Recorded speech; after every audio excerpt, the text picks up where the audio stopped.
burguesia sempre a ganhar. Assim disse o professor. A cidade se espalha, o feudo é o caminho, capitalismo é o espinho.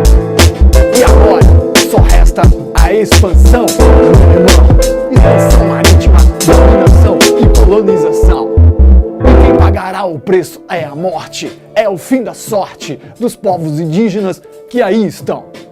E aí, galera? Como estão? E aí, chega o professor do rap, já mandando aquele rapzão de começo de aula.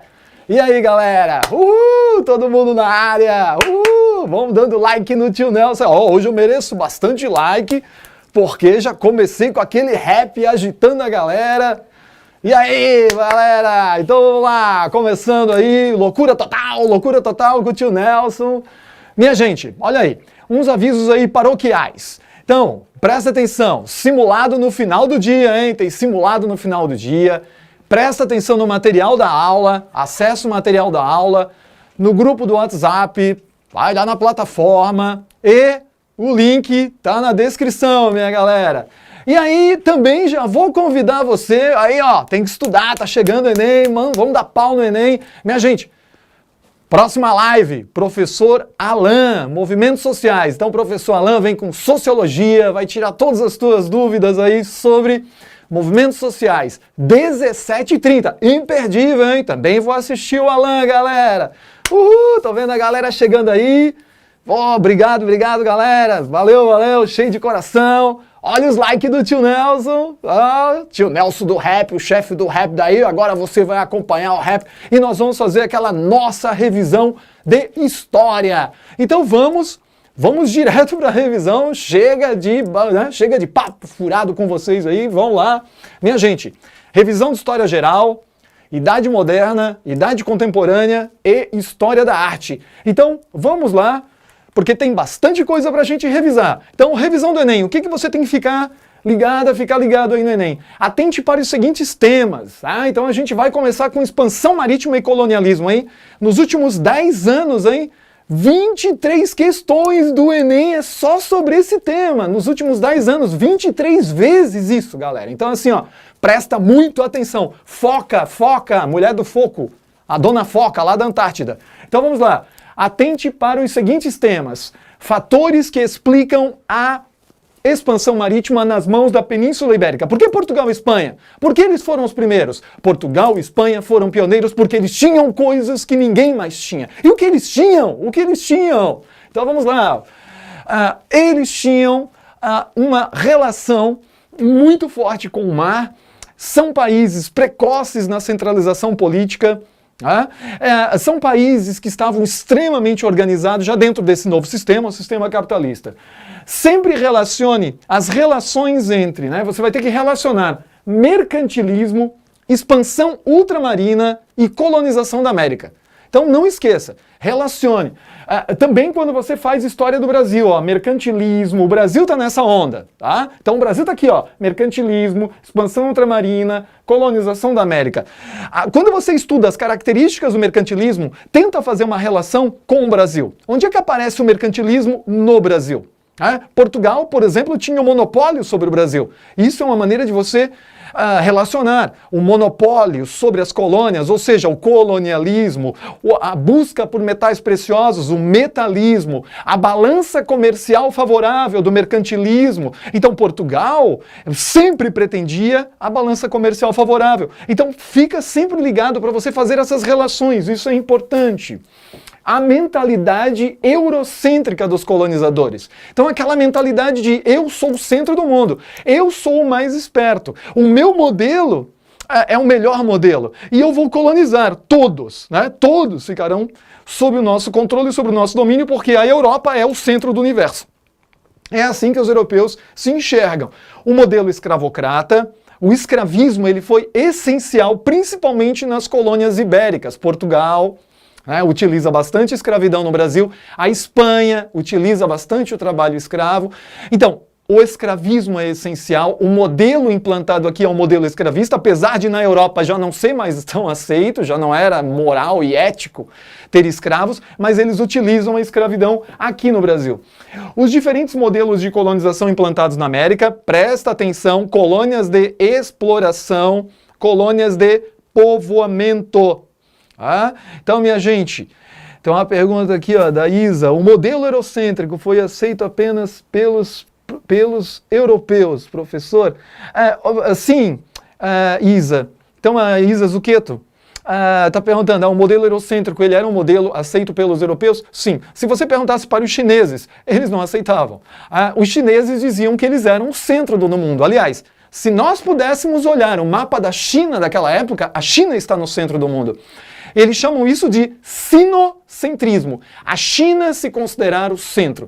É claro que como fomos colonizados pela Europa, nossa história, o Enem, ele se concentra nas questões da Europa. Mas a Ásia, por exemplo, não dava a mínima para esse eurocentrismo europeu. Então, os diferentes modelos de colonização implantados na América, os desdobramentos da expansão marítima nos reinos africanos, e aí a gente já vai direto para uma questão. Tá? Já vamos começar com questão, porque vamos exercitar aí o Enem.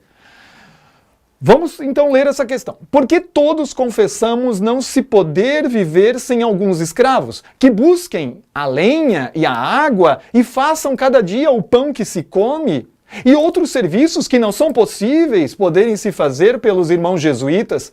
Máxime, sendo tão poucos, que seria necessário deixar as confissões e tudo mais.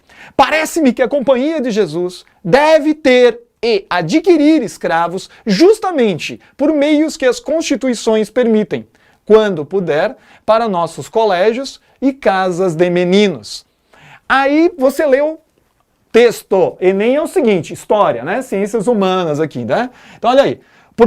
Então, o texto nunca é de graça. O texto ele vai te ajudar, ele te dá uma introdução. Às vezes você já tem uma resposta, às vezes antes do primeiro ponto você já sabe do que o texto está tratando. Olha só, porque todos confessamos não se poder viver sem alguns escravos. Está falando de escravidão. Está dizendo, olha, todos confessamos que a gente não pode viver sem escravos. História da Companhia de Jesus. Então, quando você está fazendo uma questão, você sempre tem que prestar atenção no seguinte, olha a referência, História da Companhia de Jesus. Digamos que você não está totalmente confiante sobre o tema. Olha a referência. Aqui na referência você já tem uma resposta do que se trata. Se você não entendeu que faz parte de um texto elaborado por jesuítas, ao menos aqui embaixo você sabe que tem alguma relação com a Companhia de Jesus. O texto explicita premissas da expansão ultramarina portuguesa ao buscar justificar a. Então, o que eles estão tentando justificar com este texto? Tá vendo aqui? Adquirir escravos. Tá vendo aqui? Confessamos não se poder viver sem alguns escravos. Depois, a Companhia de Jesus deve ter e adquirir escravos. A resposta está ali.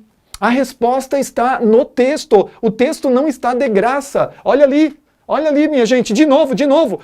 Tem que ficar emocionado com isso. Não se pode viver sem alguns escravos. A Companhia de Jesus deve ter e adquirir escravos. Está respondido. Por quê? Aí o que o comando vai te pedir? O texto explicita premissas da expansão ultramarina portuguesa ao buscar justificar a propagação do ideário cristão. Isso aqui está tratando da propagação do ideário cristão? Está falando de religião, que se deve pregar a palavra de Deus? Não! Está buscando o quê? Justificar o uso de escravos. O tempo todo o texto está falando de escravos. Valorização do trabalho braçal. Valorização do trabalho braçal, aqui é um julgamento de valor, seria como se o texto estivesse dizendo que o trabalho braçal é o trabalho mais importante de toda a colônia e que deve ser bem pago, deve ser valorizado. Valorização é um adjetivo, valorizar. Então, aqui está dizendo que o quê? Um elogio ao trabalho braçal. Não está falando um elogio ao trabalho braçal, está dizendo o seguinte, nós precisamos de escravos, não dá para viver sem escravos aqui nesse lugar em que estamos. E C, adoção do cativeiro na colônia. Agora, essa é a mais próxima, vamos ver as outras. Adesão ao ascetismo contemplativo. O que é um asceta? O Enem trabalha muito com vocabulário, preste atenção nisso. Então, Ascetismo é aquele voto de pobreza que os religiosos fazem, né? Você vive sem bens materiais. Então, o ascetismo é a entrega à pobreza, o fim de qualquer apego a recursos materiais. Não está falando da pobreza, não está falando de fim de bens materiais. Aliás, eles querem adquirir escravos, né? Alfabetização dos indígenas das missões. Infelizmente, não é verdade. Não é verdade. Não é isso, mas infelizmente poderia ter sido, talvez a gente tivesse uma história diferente no futuro, onde estamos, mas não é a real. Então, o tempo todo o texto está falando de cativeiro na colônia.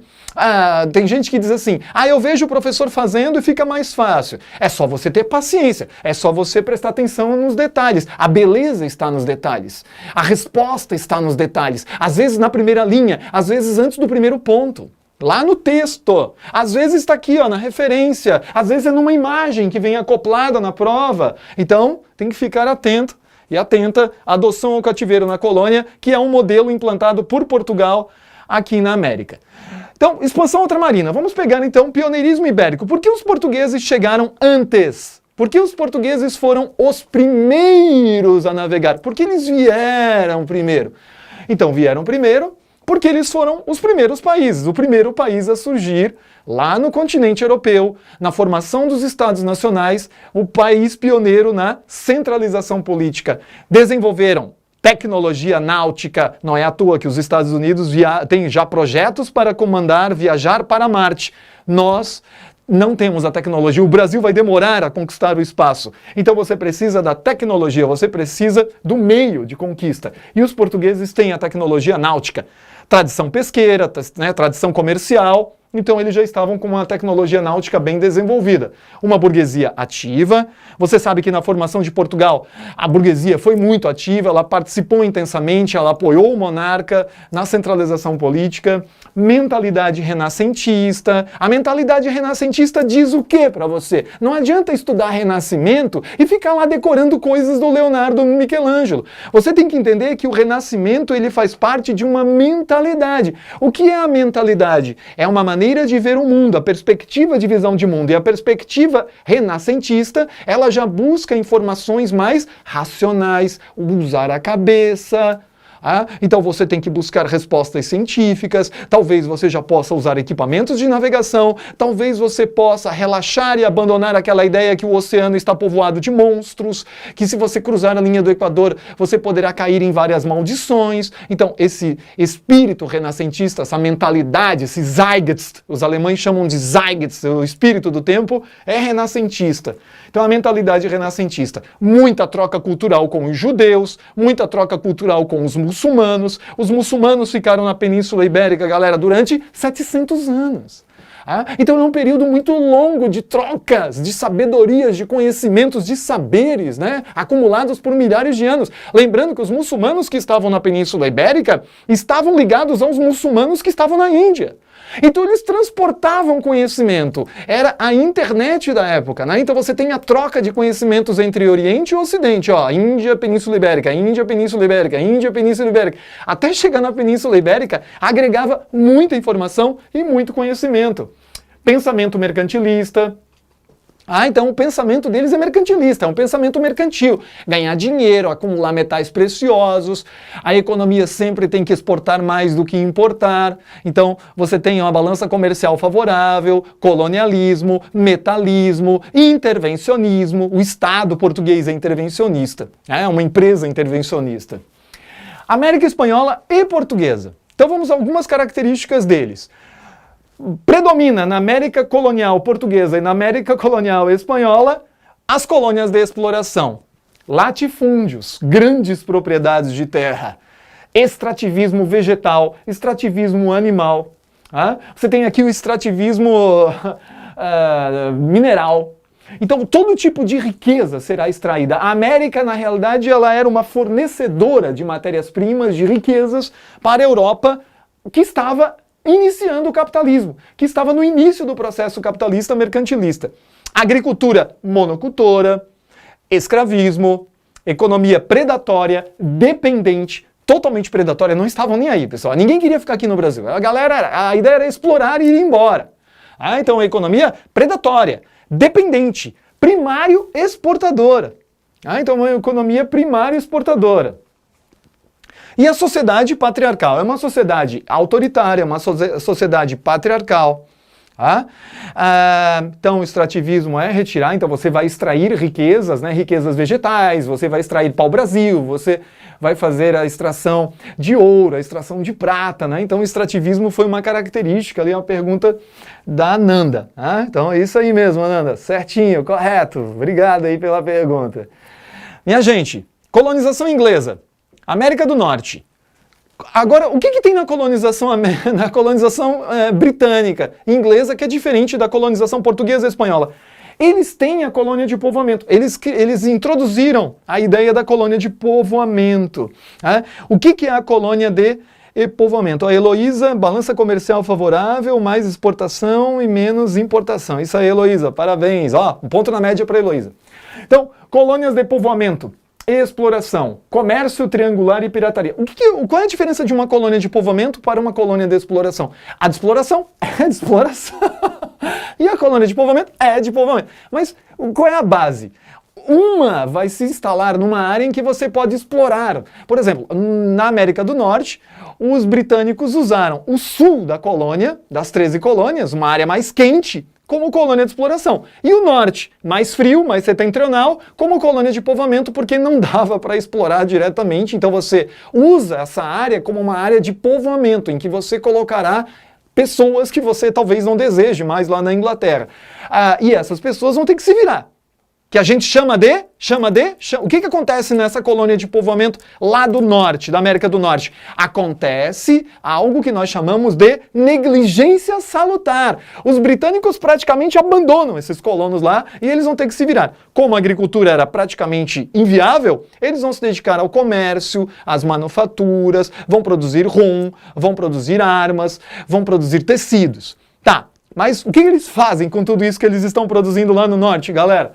Eles vão vender na América Central, eles vão vender nas colônias do Sul, então eles vão vender nas colônias do Sul, ou eles vão para o continente africano. Então eles levavam rum para o continente africano, levavam tecidos para o continente africano, levavam pólvora para o continente africano e trocavam essas mercadorias que eles produziam lá na América do Norte, nas colônias de povoamento, por escravos. Mas de quem eles compravam esses escravos? Eles compravam esses escravos dos grandes impérios africanos, dos comerciantes árabes africanos, e que vendiam escravos. A escravidão já existia, mas a chegada dos portugueses, a chegada dos europeus, intensificou a escravidão no continente africano. Então vejam, esse comércio triangular ele é importante, ele aparece muito, por quê? Porque a América portuguesa não permitia que o Brasil fizesse um comércio triangular, era tudo monopolizado por Portugal. Aqui não, aqui você tem o comércio livre e o comércio triangular. Então é o triângulo comercial em alguns livros ali, né? Então o Isaac está falando, então é o triângulo mercantil, o triângulo comercial. Então, o triangular é essa triangulação, tá vendo? Tem algumas pessoas perguntando, não forma exatamente um triângulo, porque muita gente quer ver um triângulo com linhas retas. Triangular porque eles saíam da América do Norte, iam até a África, da África eles retornavam até a América Central com escravos, vendiam também escravos na parte sul da colônia, que eram colônias de exploração, e depois voltavam com todo esse lucro para a América do Norte e reinvestiam na produção, certo? Então, minha gente, investiam também em pirataria. Além do comércio triangular, os britânicos eram espertinhos. Eles sabiam que os espanhóis estavam tirando bastante riqueza, bastante ouro do Império Maia, do Império Azteca. Então, o governo britânico usava pirataria também durante o processo de colonização. Eles pirateavam os navios da América espanhola, os navios portugueses, ali na região da América Central. Não é à toa que o filme mais famoso aí, recente, é o Piratas do Caribe, contando essa história. Lembrando que havia uma participação do governo britânico na pirataria, inclusive, olha a fofoca, ok, eu aumento, mas não invento. A Rainha Elizabeth tinha um rolinho, ela tinha um affair com o Francis Drake, o Gavião do Mar, um dos piratas mais famosos da época, o Bambambam, dominava o Oceano Atlântico, saqueava navios espanhóis, saqueava navios portugueses. Então, uma das maneiras de conquistar riqueza, já que eles não tinham tinham colônias com muito ouro, era usar a pirataria, que era a própria Marinha Britânica, eram marinheiros britânicos que praticavam a pirataria e dividiam isso tudo com o governo da Inglaterra. Colonização francesa, quase não é falado, mas a colonização francesa, pensa no Canadá, então colonização francesa, ou algumas ilhas do Caribe, aí você tem a América do Norte e Caribe, colônias de exploração, comércio de peles, lá no Canadá, matar os bichinhos, matar castor, matar filhotinho de foca, eles fazem até hoje. Não tenta ver no YouTube, é horrível, eles matando filhotinhos de foca para tirar a pele, para comercializar a pele. Revolução Industrial, então vamos lá. A rainha, olha, eu fiz fofoca, tá todo mundo comentando aí da fofoca. Vocês também são todos uns fofoqueiros aí. Então a Rainha Elizabeth, e outra aí, ela pegava os piratas lá, Dona Rainha Elizabeth, né? A rainha, sabe qual era o apelido da rainha? Duvido, quem é que sabe o apelido da Rainha Elizabeth? Ela nunca se casou. Qual era o apelido dela? A Rainha Virgem. Então, fofoca, ok. Então, a Rainha Virgem, ela não era moleza não. Então, Revolução Industrial. Atente para os seguintes temas. Fatores que explicam o pioneirismo britânico. Por que os britânicos foram os primeiros na Revolução Industrial? Lembra que a gente acabou de fazer isso na expansão marítima? Por que os portugueses saíram na frente? Agora, por que os britânicos saíram na frente na Revolução Industrial? Você tem que saber responder isso. Então vamos lá. Fatores que explicam o pioneirismo britânico, relações entre mercantilismo e Revolução Industrial. Qual é a relação entre mercantilismo e Revolução Industrial? Qual é a relação? Mercantilismo acumula riqueza, você tem acumulação de capitais. E essa acumulação de capitais, ela vai gerar uma grande quantidade de riqueza. E essa riqueza vai ser transformada em grande quantidade de investimentos na indústria. Então, a riqueza acumulada durante o capitalismo mercantil, o capitalismo selvagem, o primeiro capitalismo, será utilizada para construir a Revolução Industrial. Os britânicos acumularam essa riqueza. Ela ainda não era suficiente. Presta atenção, não adianta. Da onde que sai o ouro? Por que só aconteceu no século XVIII? Você consegue relacionar século XVIII com a história do Brasil? Você consegue relacionar? Qual é a relação? Exploração de ouro em Minas Gerais, sudeste do Brasil. É o Brasil que vai alimentar com o seu ouro a Revolução Industrial Britânica. Por quê? Porque os portugueses eram praticamente uma semicolônia da Inglaterra. Então, a influência britânica sobre Portugal era enorme. Portugal importava quase tudo da Inglaterra. Então a Inglaterra absorve muito do nosso ouro arrancado aqui do Brasil para construir a sua Revolução Industrial. Então veja, olha como a gente está relacionando. É uma aula de história geral, mas eu estou falando também de história do Brasil, porque não tem como você não fazer essa relação. Então, relacionar mercantilismo e Revolução Industrial, pensar nos cercamentos, nos desdobramentos da Revolução Industrial. E a gente vai primeiro para uma questão. Então vamos fazer uma questão aqui. Enem, é tudo Enem, hein? Então preparem-se. Aliás, agora vamos pegar aquelas dicas que eu já falei para vocês no começo da aula. Dificilmente passa-se uma noite sem que algum sitiante tenha seu celeiro ou sua pilha de cereais destruídos pelo fogo. Vários trabalhadores, não diretamente envolvidos nos ataques, pareciam apoiá-los, como se vê nesse depoimento do All the Times. Deixa queimar, pena que não foi a casa. Podemos nos aquecer agora. Nós só queríamos algumas batatas. Há um fogo ótimo para cozinhá-las. É do Eric Hobsbawm, um historiador bastante famoso, Capitão Swing. A revolta descrita no texto, ocorrida na Inglaterra do século XIX, foi uma reação ao seguinte processo socioespacial: restrição da propriedade privada, expropriação das terras comunais, imposição da estatização fundiária, redução da produção monocultora ou proibição das atividades artesanais. Então, está falando da expropriação das terras comunais. Então, isso acontecia no século XIX. Minha gente, o texto ele está falando do quê?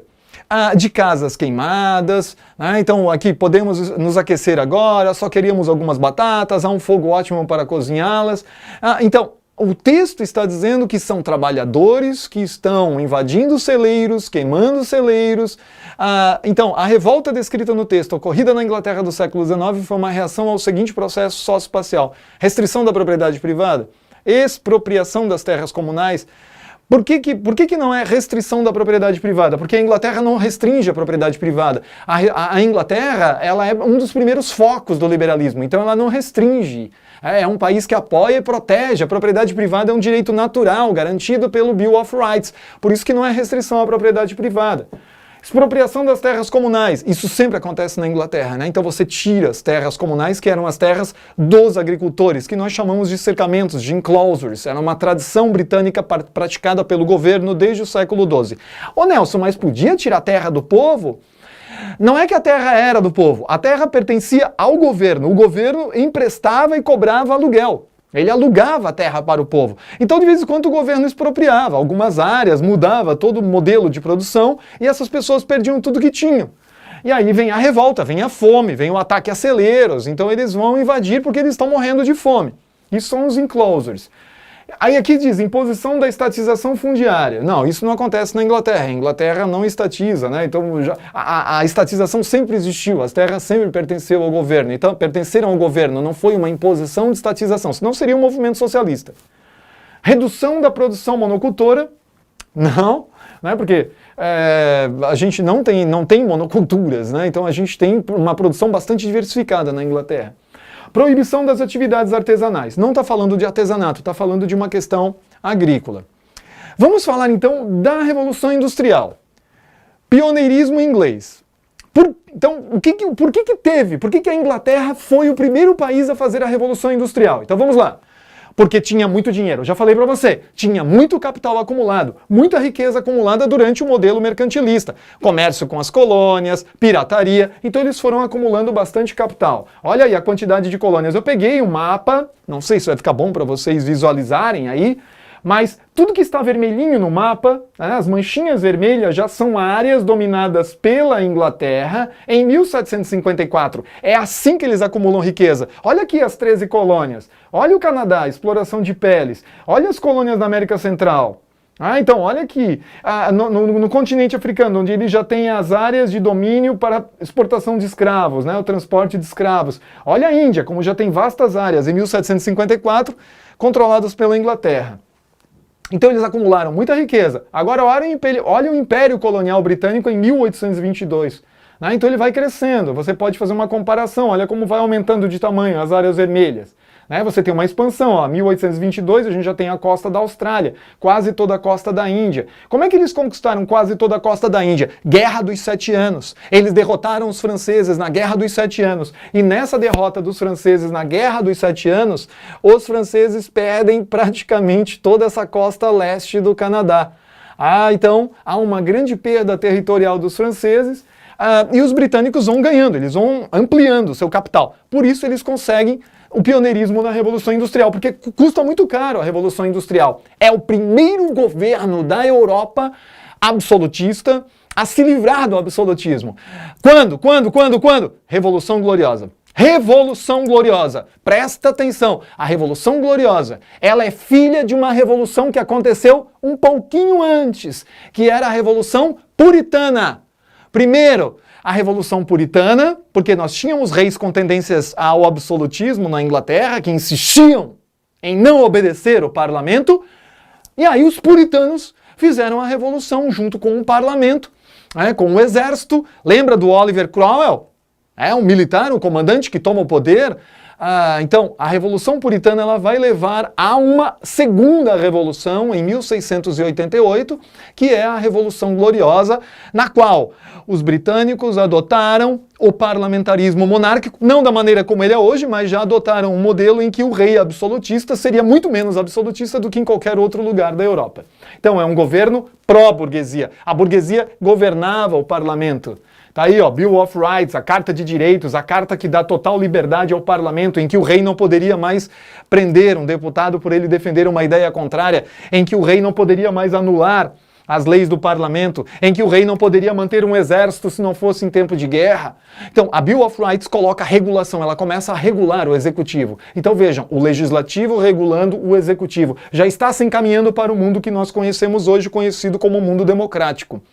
Disponibilidade de matérias-primas. A Inglaterra tinha carvão, foi por isso que o Império Romano invadiu a Inglaterra. Porque eles queriam carvão e ferro, e quem tinha carvão e ferro fabricava escudo, capacete, lança, flecha e dominava a Europa. Metal é poder. Então, os britânicos já tinham sofrido a invasão romana porque tinham muito carvão e ferro, e eles continuam com muito carvão e ferro, e agora é o triunfo, a Revolução Industrial. Também muita lã, muita produção de lã, e também produção de algodão. Lá nos Estados Unidos, eles tinham as colônias produzindo algodão, então eles tinham tudo que eles precisavam. Muita mão de obra, muita matéria-prima, a mão de obra vinha das expulsões. Então, como é que funciona? Como que eles conseguiam mão de obra barata? Eles praticavam cercamentos ou enclosure land. Enclosure land. O que significa isso? Que o governo britânico ele poderia a qualquer momento cercar terras. Os proprietários, os nobres, poderiam cercar terras, pessoal. A qualquer momento. Isso era praticado desde o século XII. Desde o século XII. Mas para que mudar o modelo? Porque às vezes o governo não queria mais produzir tanto alimento. Às vezes o governo precisava de lã, não de alimento. Para a indústria têxtil, para as manufaturas. Então eles mandavam cercar as terras que eram do governo. Então as pessoas eram expulsas de suas terras e substituídas por ovelhinhas. Olha aí, quantas ovelhinhas. Então, substituição pelas ovelhinhas. Isso é o enclosure. Então era dessa maneira que eles conseguiam manipular a mão de obra. E por que isso gera mão de obra? Porque quando você vai produzir lã, você não precisa tanta mão de obra quanto na agricultura. Então essa gente que sobrava aqui, ela era expulsa e ela tinha que procurar trabalho em outro lugar e ia viver nas cidades. E é claro que a Inglaterra ficava numa área natural, navegável, é uma ilha, né? Então é uma grande ilha, a Grã-Bretanha. Então eles obrigatoriamente já tinham que ter uma boa marinha para poder chegar e sair de casa. Então, portos naturais e navegáveis. Agora, desdobramentos. Outra coisa que você vai ter que lembrar. O que gera? Então, a Revolução Industrial, ela gera a revolução das máquinas. As máquinas começam a substituir os seres humanos. Certo? Então, máquinas substituindo seres humanos. Então, maquinofatura, capitalismo industrial. Então, o capitalismo mercantil será substituído pelo capitalismo industrial. Há uma mudança no modelo capitalista, há uma mudança no modelo de produção. O êxodo rural, aqui, né, nós teremos um grande êxodo rural, a ampliação do operariado. O êxodo rural, você tem que lembrar sempre do enclosure, os enclosures. Então eles conseguiam manipular. Imagina um governo que consegue produzir êxodo rural quando bem entende. E essa gente que saía do campo ia trabalhar aonde? Ia trabalhar aonde? Nas cidades. Por qualquer preço. Trabalhavam por qualquer motivo. Então, minha gente, aqui estão lembrando que a Guerra dos 7 Anos, né? O Felipe lembrou que a Guerra dos 100 Anos, depois colocaram a conta dessa guerra no colo dos colonos e por isso nós teremos o movimento de independência dos Estados Unidos. Então quem pagou a conta da Guerra dos 7 Anos foram os colonos através do aumento de taxas de impostos. Então exploração de mão de obra, movimentos de contestação, então a gente tem êxodo, a gente tem movimentos de contestação, olha aqui o pessoal quebrando as máquinas, olha o pessoal quebrando as máquinas. Quem são esses que quebram máquinas? Ludistas. Os ludistas, o ludismo, destruição de máquinas. E é claro, impactos ambientais. Sempre aparecem questões relacionadas também aos impactos ambientais da Revolução Industrial. Essa ali que nós vimos foi a primeira. Agora nós vamos ver a segunda revolução. A primeira, século XVIII. A segunda, século XIX. Então, primeira, século XVIII. Segunda, século XIX. Deixa eu ver aqui. Luan Patrick. Professor, então uma das principais razões das colônias inglesas terem protegidas, mas foi por conta principalmente da colônia de povoamento. Elas progrediram, né? Então elas progridem porque elas são de povoamento, elas tinham mais liberdade, faziam comércio, então eram colônias de povoamento. E de repente a Inglaterra ela toma consciência que ela está dando muita liberdade, e ela tenta controlar essas colônias do norte. Quando a Inglaterra tenta controlar as colônias do norte, tarde demais, né? Aí vem a decretação de independência lá nos Estados Unidos, eles não aceitam controle. Então, segunda Revolução Industrial no século XIX. Como é que tu sabe que... Vamos supor que você tenha dois textos. Como é que você sabe que é Primeira revolução ou segunda revolução? Tem que procurar pistas. Eu procuraria pistas, por exemplo, datas, né? Século XVIII, primeira revolução. Século XIX, segunda revolução. Mais tecnologia, então a gente tem um aprimoramento tecnológico em relação à primeira. Nós temos o capitalismo monopolista, a formação dos conglomerados, dos grandes monopólios industriais, é outra pista. Imperialismo, quando eles começam a invadir o continente africano, o continente asiático em busca de matéria-prima, de mão de obra, também é uma pista de segunda revolução industrial. Movimentos sociais, eles se ampliam, aí a gente tem os socialismos que começam a emergir, começam a aparecer no século XIX, como o socialismo utópico, o socialismo marxista, o socialismo anarquista ou libertário, o socialismo cristão do Papa Leão XIII. Então, socialismos. Aceleração da produção, produzimos cada vez mais rápidos, começam a surgir as linhas de produção, o Fordismo, o Taylorismo, que estuda modelos mais adequados para que você produza sempre mais e melhor, para que os operários não se sintam tão fatigados, que o movimento dos operários seja cada vez mais eficiente, mais eficaz, para que consiga produzir cada vez mais, né, sem perda de operário. E isso tudo está ligado à Belle Époque, La Belle Époque, que é o período da Primeira Guerra Mundial. Então aqui temos fotos de crianças, né, meninos trabalhadores de uma fábrica de carvão no Reino Unido. Por que eu coloquei essa foto? Porque muitas vezes, e não são poucas vezes, que nas questões de segunda revolução industrial vem aquele texto falando da exploração do trabalho infantil, da exploração do trabalho feminino. Pessoal, alguém está pagando essa conta. E são os trabalhadores. Trabalham 12, 13, 14 horas por dia, vivem mal, comem mal, vivem longe, vivem pouco. Então, vivem em situações precárias de existência. A mortalidade era altíssima. Então, nunca esqueça das questões sociais, porque a Revolução Industrial vai cobrar um preço muito caro, principalmente das crianças. Tempo presente. Então, vamos falar dos impactos dessa segunda Revolução Industrial. Essa segunda Revolução Industrial, o neocolonialismo, o imperialismo são um movimento ligado à segunda Revolução Industrial. Então, neocolonialismo. Então, de repente, os europeus partem para cima do continente africano, do continente asiático.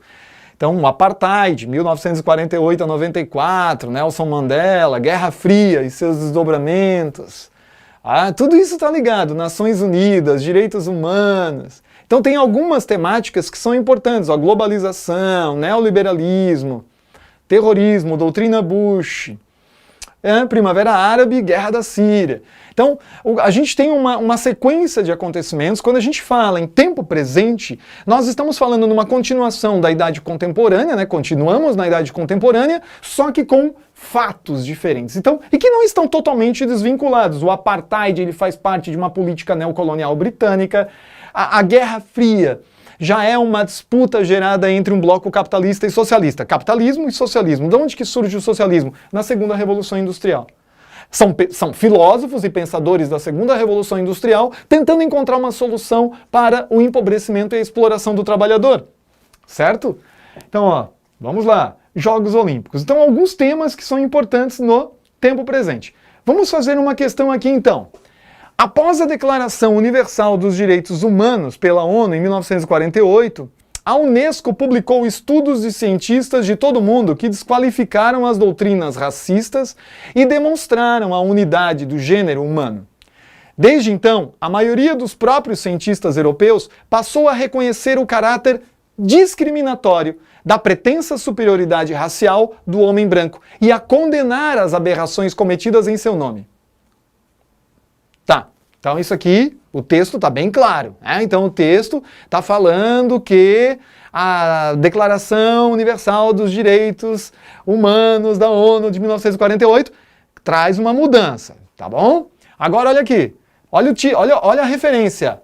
Os selvagens e a massa. Papel do racismo científico na montagem da hegemonia ocidental. Vamos lá. A posição assumida pela Unesco a partir de 1948 foi motivada por acontecimentos então recentes, dentre os quais se destacava o ataque feito pelos japoneses à base militar americana de Pearl Harbor. Então, a motivação principal da Declaração Universal dos Direitos Humanos de 1948 foi motivada, o destaque aqui é o ataque japonês feito à base militar de Pearl Harbor? Não, Esse ataque é o ataque que leva os Estados Unidos à guerra. Todo mundo já está colocando que é a D, né? Ah, já foram direto. Pô, vocês são muito CDF, tudo D, vocês são muito bons. B. Desencadeamento da Guerra Fria e de novas realidades entre as nações. Então, quando eles criaram a declaração, o objetivo é porque tinha desencadeado a Guerra Fria e de novas rivalidades entre as nações, morte de milhões de soldados nos combates da Segunda Guerra Mundial, execução de judeus eslavos presos em guetos e campos de concentração nazistas, lançamento de bombas atômicas em Hiroshima e Nagasaki pelas forças norte-americanas. A maioria colocou o D. Então, vamos lá, vamos ver se a galera acertou.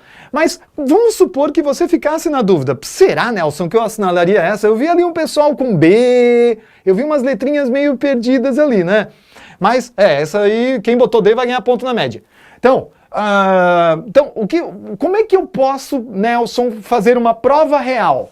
Porque é o seguinte, o texto está falando o seguinte, que a ONU, né, em 48, a Unesco, publicou estudos de cientistas de todo o mundo que desqualificaram as doutrinas racistas e demonstraram a unidade do gênero humano. Ora, o que eles demonstraram? Em 1948, a ciência já tinha certeza que o gênero humano era um só, Homo sapiens sapiens, e que não existiam raças, nós não somos cães. Nós somos gatos, somos humanos. E o que nos faz iguais? O que nos faz humanos são as diferenças.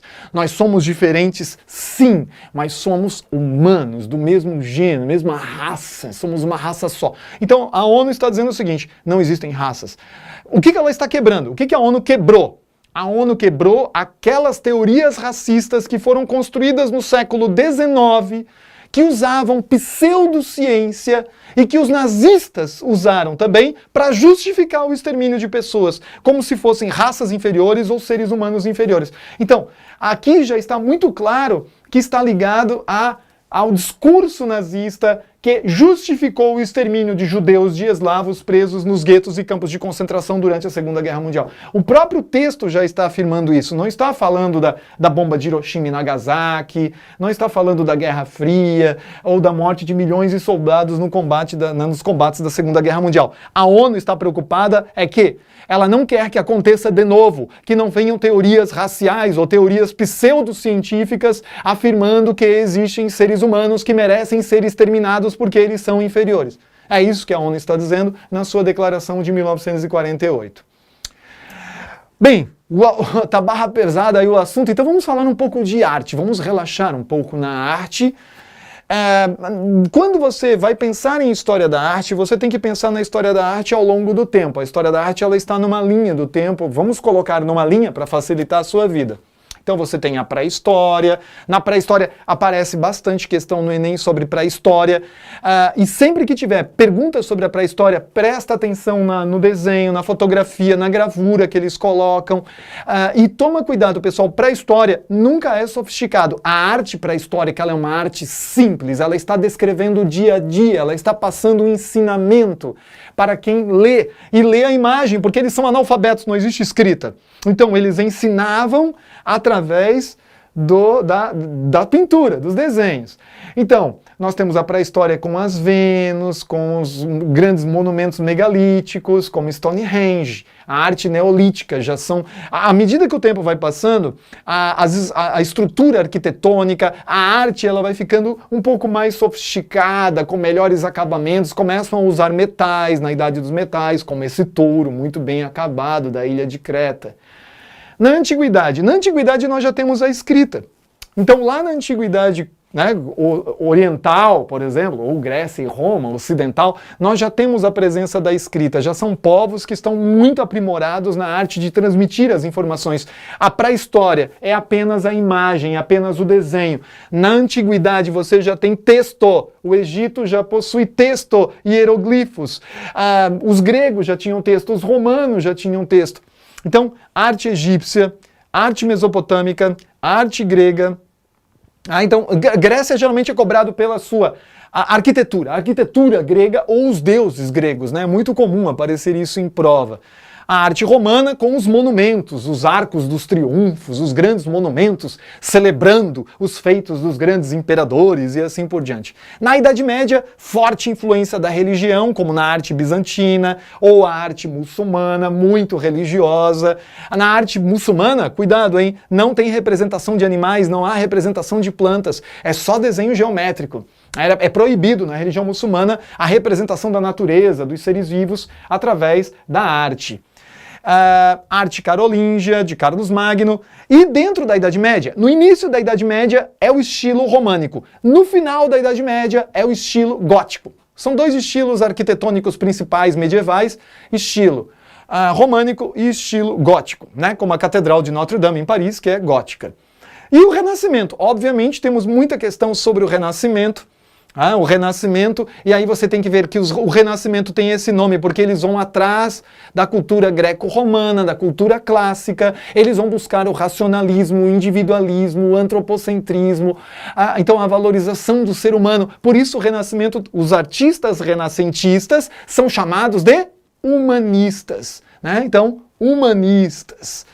Então, no Egito, alguém está lembrando ali, a Giovanna Paz, é alguém que gosta bastante de história, provavelmente.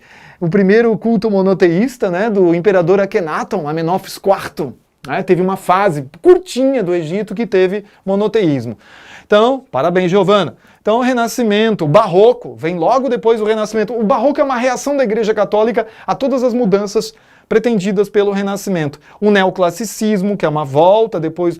Porque é o seguinte, você tem o Renascimento, tem gente que não compreende isso, mas na arte é assim, você tem o Renascimento e tentam quebrar o monopólio da Igreja sobre o pensamento. Aí a Igreja reage, vem a Reforma de Lutero, e a contra-reforma da Igreja estimula o Barroco. Então o Barroco ele já é um pouco mais ligado à religião. Aí vem o neoclassicismo, e o neoclassicismo é uma reação ao Barroco. Eles vão tentar novamente, e aí o neoclassicismo está ligado ao iluminismo, à Revolução Francesa, aos ideais mais distantes da religião. Então o neoclassicismo, está aqui uma boa pintura aqui, né, do Davi, uma homenagem ao médico Paul Marat, que foi morto durante a Revolução Francesa. Idade Contemporânea. O romantismo está aqui, ó, já vim com o romantismo direto com a liberdade guiando o povo, do Delacroix.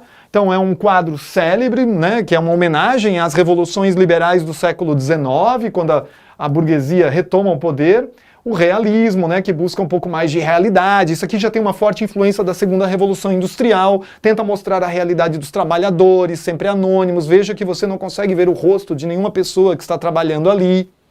O impressionismo, que já está brincando um pouco com a ideia da fotografia, eles estão tentando entender como é que os nossos olhos veem. Então o impressionismo, que trabalha muito com as impressões da luz sobre a realidade. A arte nouveau, que é uma arte muito ligada à segunda revolução industrial, já no final do século XIX. Então aí você tem o Gaudí, você tem as pinturas do Klimt, né, que é o beijo ali do Klimt, né? A arte déco, que é uma arte decorativa, muito usada em abajur, muito usada em decoração de residências, né? As vanguardas europeias. As vanguardas europeias, agora eu sou obrigado a fazer aquela paradinha do tio do Nelson.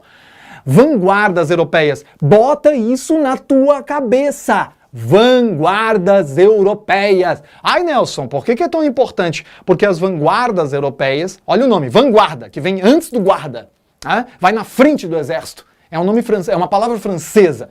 As vanguardas vão abrir caminho para o que a gente conhece hoje como arte contemporânea. E olha aí, o grito.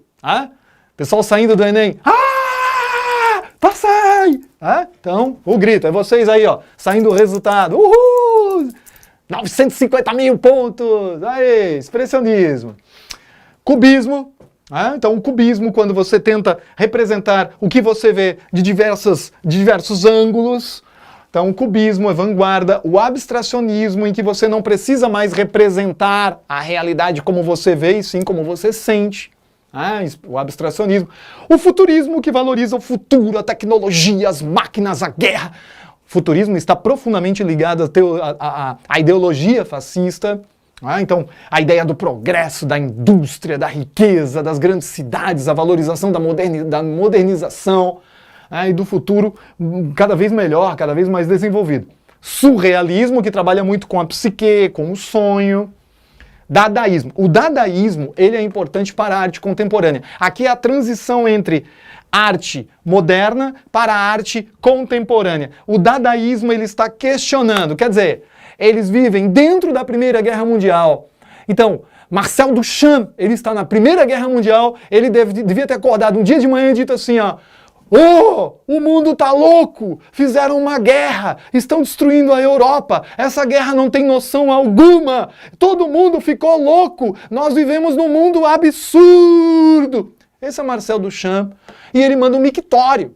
Isso é um protesto. Tem gente que diz assim, ele é um trambiqueiro, mandou um mictório para o museu. Não, eles estão questionando o mundo que eles vivem. Não há mais noção de nada. Até um mictório pode ser uma obra de arte. Então eles dizem, é um mundo absurdo, então eu vou te mandar um absurdo para o museu. Ele assinou e, pasmem, ele ficou chocado. As pessoas achavam que era arte, porque estava assinado. Então ele falou, realmente é o fim do mundo. É o fim do mundo. Então, é uma crítica ao mundo em que eles viviam. É a arte crítica, é uma arte engajada. Toma cuidado, pessoal. O Enem adora isso, adora cobrar isso. A arte engajada, a arte que critica a sociedade, é uma arte que está mostrando que tem algo de errado com essa sociedade.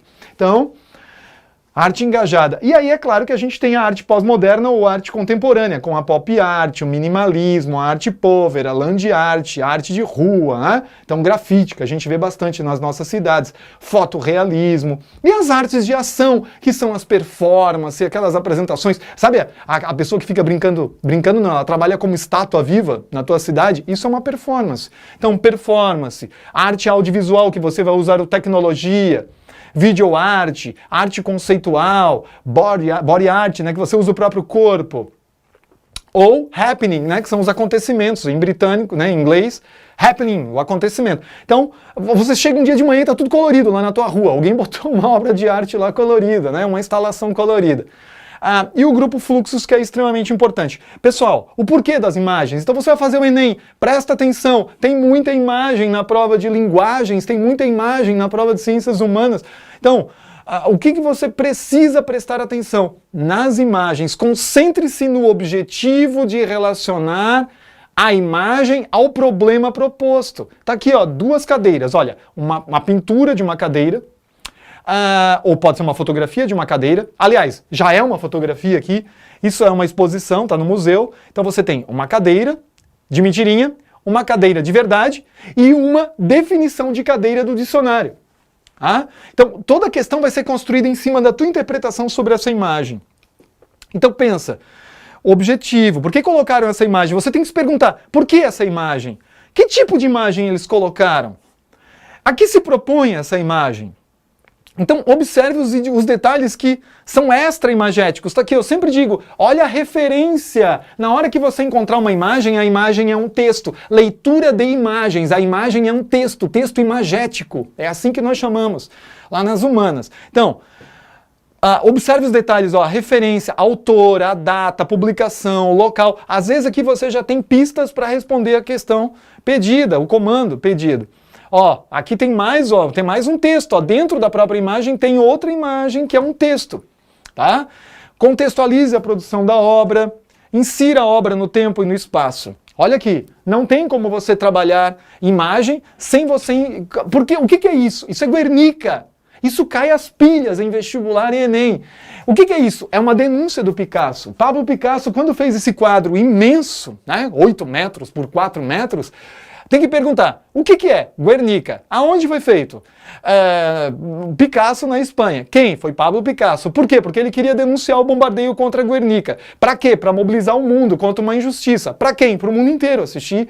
Ele está denunciando. Está aqui a mãozinha, ó, com uma lanterna. O artista não vai deixar isso passar. A gente vai denunciar. Então, controle a ansiedade para não tirar o foco da análise. Não perca a leitura textual. Concentra na textual também. E vamos pegar uma questão do Enem, porque eu acho que vocês ficaram curiosos sobre essa questão. Vamos lá, Enem. A obra de Joseph Kutsu data de 1965 e se constitui por uma fotografia de cadeira, uma cadeira exposta e um quadro com o verbete cadeira. Trata-se de um exemplo de arte conceitual que revela o paradoxo entre verdade e imitação. Pessoal, a resposta está no texto. Vocês vão ver que a resposta está no texto. Já que a arte não é realidade, mas uma representação dela. A arte não é realidade. Vocês acham que a arte é realidade? Vocês lembram daquela... Tem uma pintura em que o artista ele diz assim, isso não é um cachimbo. Claro, não é um cachimbo, é uma pintura. Ah? Então, minha gente, é a letra A.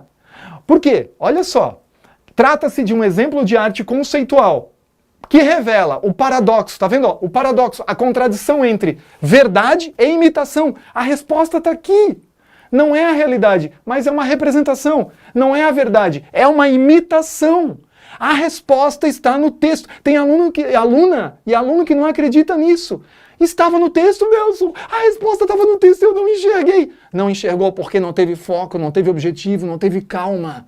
Olha lá, pessoal, o texto também às vezes pode te ajudar como uma espécie de cola. Ele está te ajudando. Presta atenção, lê devagar, lê como uma atriz, lê como um ator. Isso te ajuda. Tá vendo? Ó? Isso não é uma cadeira. Tá mostrando que você pode ter a cadeira, mas você pode ter uma representação da cadeira, que não é a realidade. É uma imitação da realidade. Ah, então, a arte conceitual, ela está dizendo o seguinte, olha, isso não é um cachimbo. Isso é uma representação de um cachimbo. Tá vendo? Tá em francês, ó. Ceci n'est pas un pipe. Isso não é um cachimbo. Ah, então, o que ele quer dizer com isso? Tem gente que olha esse quadro e não entende. Não é um cachimbo, isso é uma representação de um cachimbo. Porque tem gente que acha que a obra de arte ela tem que representar a realidade. Não. Pessoal, a maioria das questões trabalha muito com isso. Se você tem noção que a arte pode ser engajada, que a arte pode ser apenas um conceito, e às vezes é um conceito parecido com o que o Marcel Duchamp queria fazer. Ele estava questionando o mundo que ele vivia, a sociedade que ele vivia. Ah? Obrigado, Caroline. Olha aí a Caroline dizendo que os meus olhos são bonitos. Caroline, minha mãe concorda totalmente com você. Ela diz que eu tenho os olhos muito bonitos porque os meus olhos são iguais ao dela. Então eu acho que ela não é uma pessoa muito, como é que a gente diz? Imparcial, né? Porque ela sempre diz que os olhos são bonitos. Eu digo, mãe, não vale a ver elogiar meu olho porque é igual ao da senhora. Mas ela sempre acha que o meu olho é bonito. Bem que elogio de mãe eu não sei se conta. Eu não levo muito em consideração o elogio de mãe. Ela sempre acha que a gente tá bonito. Mas obrigado a isso, ajuda na autoestima do professor. Minha gente, então, penso que eu passei um bom roteiro para você fazer uma boa revisão. Você pode se concentrar agora nisso, cuida muito dessa questão da imagem, de você saber interpretar, de você saber analisar. Né? Presta atenção, tenha foco, acredite, tenha calma. E o Nelson hoje te revelou a grande magia. A grande magia do dia é prestar atenção. Porque talvez você não sabia dessa grande revelação. Mas, às vezes, o texto traz a verdade que nem sempre está mostrada. Mas o Nelson apresentou o segredo pra moçada. Olha aí, terminou com rap que parece assim meio repente nordestino, mas é porque o Nelson é uma mistura de rap com repente, com alguma coisa que ainda está por brotar e nascer nessa vida abençoada. Eu agradeço enormemente a presença de vocês. Não esquece de dar like pro tio Nelson. Não esquece da aula do Alan que vem depois. Mega aula do Alan. Movimentos sociais. É muito importante movimentos sociais para o Enem. 17h30 com o mestre Alan, o grande Alan. Obrigado a todos, galera. Valeu. Uhul! E é isso aí. Vem Enem que nós vamos te pegar. É isso aí, galera do A Prova Total. Tio Nelson manda um grande abraço, um grande beijo, galera. Obrigado. Coraçãozinho do tio Nelson, coraçãozinho para todos. Valeu. Galera.